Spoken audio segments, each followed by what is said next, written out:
Coming up on Mountain News this morning, new policies in school regarding LGBTQ plus rules have sparked serious discussion in Kentucky. And officials are reminding everyone of the difficulties first responders deal with on a daily basis. Dedicated to Eastern and Southern Kentucky, this is WYMT Mountain News this morning.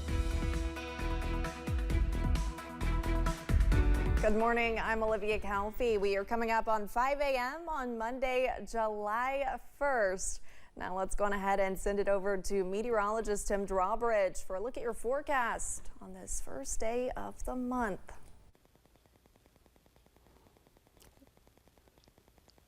I know, hard to believe, Olivia, right? 61 degrees, feeling fine outside right now as dew points have continued to drop over the last couple of hours. And yes, the visibility, it's looking good right now, but those of us that saw and experienced the rain yesterday may actually get into the fog as we go through the next couple of hours. 60 at Jackson.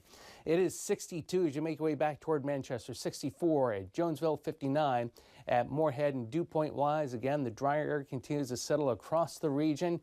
Oh, what a beautiful day we have in store with high pressure right on top of us.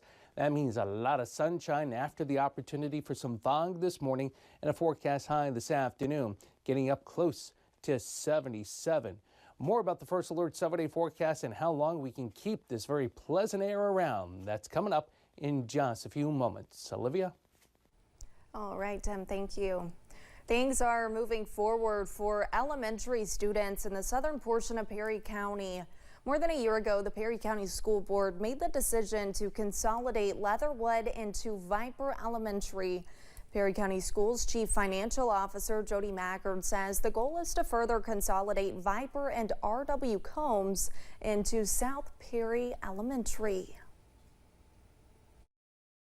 All of those students on the south end of the county would be in a new school, similar to West Perry, East Perry, and of course Robinson and Buckhorn. You know, all those students are in a fairly new school within less than 10 to 12 years old. And so we wanted to do the same with South Perry. Mackard adds the project is years in the making, but they will use the site of R.W. Combs for the future South Perry Elementary, which is still in the beginning planning stages. LGBTQ issues in Kentucky schools have been the subject of many discussions in recent years. Legislation has passed creating changes to school policies, changing critics call harmful. CDC research shows non-inclusive practices in schools harm not only LGBTQ students, but also other students. Samantha Valentino sits down with a child psychologist to learn how policies can affect students' mental health.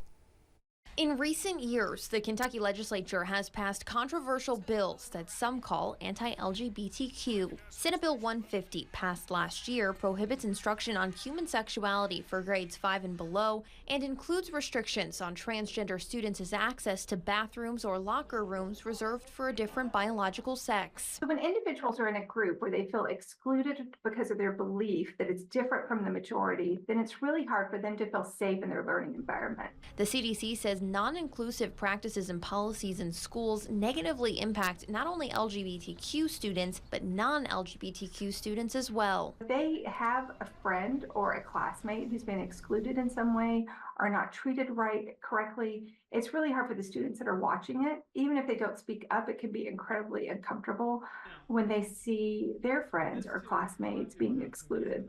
CDC research shows that students of all gender identities and sexualities experience less emotional distress, less violence and harassment, and fewer suicidal thoughts and behaviors in schools with inclusive policies. As Kentucky students face what some describe as non-inclusive school policies, Dr. Catherine Stone says there are some steps parents can take to ensure their child feels supported at home. Have ongoing conversations with their kids, validate that their emotions are real, help them find positive role models within their family or their community of individuals that are in the LGBTQ plus community. Take them to things like the Pride festivals, and even purchasing things that you wear that support the LGBTQ plus community. In Lexington, Samantha Valentino, WKYT. Dr. Stone says movies, TV shows, and books with LGBTQ characters can also help your child feel supported. One firefighter in Boyle County is using July 4th as a time to inform people of the traumatic experiences first responders go through on the job. Mike McCurdy is selling fireworks while raising awareness for Mend the Line. It's an awareness and fundraising campaign about the trauma first responders encounter every day, every week, and every year. They're being called out more and seeing more traumatic events, which in turn, does add to their stress. Profits from these fireworks sales will go toward education, counseling, and travel to specialized PTSD sites to help first responders confront traumatic events. In May, a group of friends in the Winchester and Lexington area organized the first ever Holler Festival. They brought together live music, food, drinks, and more at Haywood Farm. The plan was for 100% of the proceeds to go to Harlan County families struggling with food insecurity. They raised over $10,000. Saturday, that plan was realized.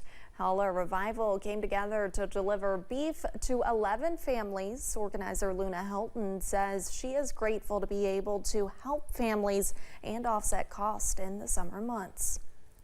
Some of us are from Harlan County, so being from here, it's a special place for us. We wanted to reach out to give just a bump up to help people. It's a hard time right now, so we wanted to give some assistance, and so we chose Harlan, and we had a great turnout for a festival this year. The owners of Haywood Farm donated the meat. The 11 families were able to receive about 50 pounds of beef, including hot dogs, ground beef, and more. They were even able to give out freezers. Helton says the group plans to have another festival in May with details to come. Saturday, members of the card collecting community came together at the Corbin Civic Center to buy, sell, and trade rare cards. At the Corbin Card Show, you could find all kinds of cards, from a signed Reed Shepherd card to a Magic the Gathering card. There was something for everyone. With people having quick access to tables, phones, and TVs, the hobby of card collecting has died down in recent years. With events like this, the goal is to start rebuilding the community and giving people a chance to enjoy their hobby. It's more like I'm a big collector, and I want to help build a community of people who collect, and they can go to a local shop, physically touch the stuff they want to see, and just be there. Like when they're a kid, going to Blockbuster or going to like an old game shop back then. Members of the event spoke about how excited they are for Reed Shepherd rookie card to be released later this year. Earlier this month, Corbin hosted its annual Burger Week, where 13 different restaurants in and surrounding downtown Corbin area competed against each other to find out who has the best burger in town. And on Thursday, the winner was announced. Old Town Grill of Corbin was crowned the 2024 champion of Burger Week. Old Town is used to winning, with this being the third year in a row winning the title. The Jammin' Bacon Burger was seen as the best burger out of the 13 restaurants that competed in the event. People say it still amazes them how Old Town Grill can keep coming up with the great burger ideas. They impress every year. Last year we had the Swag Burger that won. The year before, I don't remember the burger off the top of my head, but I mean, we've been fortunate. And they come up with these burgers. I don't know how, they're creative. Even with the fresh win on the minds of the staff at Old Town Grill, officials say they are focused on winning next year's Burger Week and the upcoming Dessert Week in October. And thanks for getting your day started with us here on Mountain News this morning. When we return, pharmacists are sounding the alarm about the historic number of drug shortages nationwide as officials try to remedy the dilemma.